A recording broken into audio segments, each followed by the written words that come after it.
Hey guys, okay, so if Cash will let me while he's in his little jumper seat, I'm gonna do a labor and delivery video. Um, I honestly think that I had the worst labor and delivery on the history of the planet. I'm sure it wasn't that bad. Some people may have had it worse than me, but to me it was really bad. Um, my due date was July 11th. I had really high blood pressure at the end of my pregnancy, so they didn't want to let me go that far over if I did go over, and I did. The 11th was on a Monday. The 9th, the Saturday before, I woke up at about 4 o'clock in the morning and I was having these really, really, really strong pains. And they were about 10 minutes apart. And then they went to 7 minutes apart. And then they went to 3 minutes apart. And then by the time I got up at about 7 o'clock that morning, they were like 2 minutes apart. And I told my mom, I said, I think this is it. Like, I really do. And I was in so much pain. I didn't want to get up anything. I was like, I can get Josh to bring me my stuff if it's real. I did not want to take anything. I was like, let's just go. We need to go now. So we went to the hospital, and I got there. And they took me upstairs, and I don't want to sound gross, but like I went upstairs, and they got me in a wheelchair, and I said, I really have to go to the bathroom. And they said, okay, well, just hold on. And I was like, no, you don't understand. I really have to go to the bathroom. And I think they thought that I was going to, like, push Cash out in a toilet or something, but I just had to go to the bathroom really bad. So after I did, my contractions stopped. Like, they were just non existent. So it wasn't real. I sat in the hospital for like 3 hours and they monitored me and they were like, okay, you're not in labor, go home. So I went home. Monday rolled around, my due date, and nothing happened. So I went that Wednesday, which was the 13th, and we discussed induction dates. And I asked them, I said it'd be really special to me if you could do it Friday because that's my dad's birthday. And they agreed. They said, well, we don't want you to go that, too far over, so we're going to do it Friday. So the night before, I was so nervous. I barely got any sleep. And, sorry I keep looking over. I'm checking on Cash, but there he is. He's just playing. But, so I went to the hospital at 7 a.m. Didn't get like any sleep the night before. Had all my stuff ready. I was so nervous. And got there at about, I got in my room at about 7:30. About 8:30, they started my Pitocin. By about 9:30, they had it on the strongest dose because it just wasn't doing anything when they started off. Then it started working, but I didn't feel any of my contractions. Like, I just didn't feel anything. It didn't hurt. I mean, my belly would tighten up, but it didn't hurt.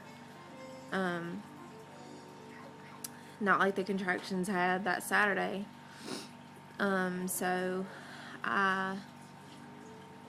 they broke my water probably at about 9:45 when they saw that I was progressing. And I went in already like 2 to 3 centimeters. So they broke my water, and it's like it literally took 2 hours for me to dilate 1 more centimeter. And I was stuck on 6 centimeters for about 5 or 6 hours. So it was really, really long labor. It was like 15 hours, but averagely they say it's 14, so for first timers. So I guess it's not that bad. At about 8 o'clock, probably around 5 or 6, I started getting really sick in between my contractions. I would throw up. I would get the shakes real bad right before I was going to have a contraction, then I'd start throwing up. And I didn't have anything in my belly to throw up because they told me not to eat anything before I came. So I'd been all day long without eating anything, so I was really nauseous. And my nurses didn't listen to me. They didn't really care what I wanted. They didn't really care what I had to say.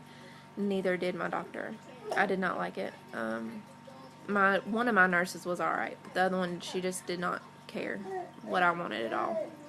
I took a birth plan and they followed it pretty good. Um, let's see what else. At about 9 o'clock, one of the nurses was checking me, and it hurt really bad when she started checking me. And she said, "There's just a little bit of cervix left on his head. Do you want me to massage it to get it off?"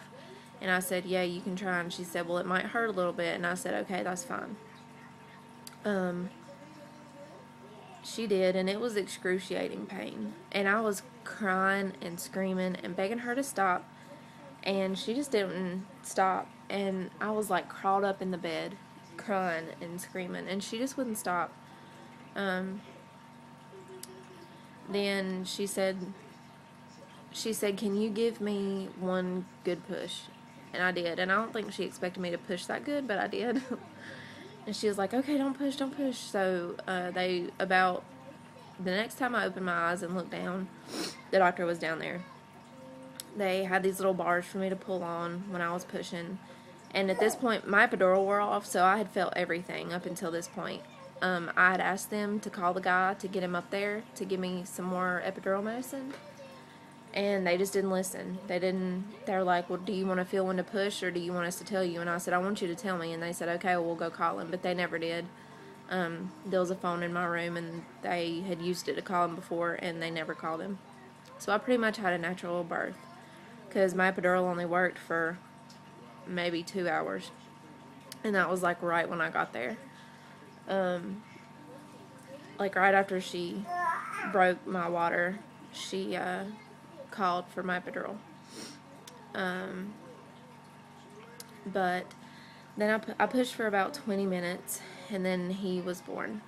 Well, I ripped multiple times on my own and still had to be cut, and it hurt, pretty bad. But it was like a relief that it was like done. And yeah, he was born. They laid him on my chest, and I told myself, I was like, I kept telling Josh, I was like, "I'm gonna cry. I'm gonna bawl my eyes out when he's born." Josh was like, "I won't cry," but he did. I didn't cry, but Josh did. Like, he is really squeamish, and I looked over while I was pushing. I didn't want my mom in the room originally, but she ended up being in there,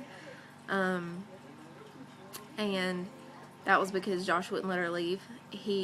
I looked over at one point while I was pushing, and he had his head between his knees, and he was crying. Like, I saw him wiping his eyes.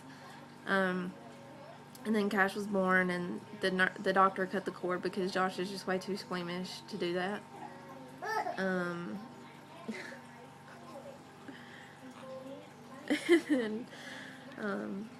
yeah, he was born at 10:07 p.m. on July 15th. He weighed 8 pounds, 12 ounces, and was 21 inches long, so he was a big boy. The rest of the time in the hospital was pretty good. I was just really sore. Still to this day, I'm a little bit tender sometimes down there, but it's getting better. And to anybody out there that hasn't given birth yet, if you're doing it vaginally, get them to send you home a sitz bath, because it's gonna be your best friend. It helped me heal up quicker and feel better quicker down there. Also, invest like in a nightgown or something, because having shorts like rubbing up against there when you're still sore is not a good idea. It makes it hurt worse. So I pretty much wore a nightgown for like the first 3 weeks until my stitches fell out and I stopped hurting.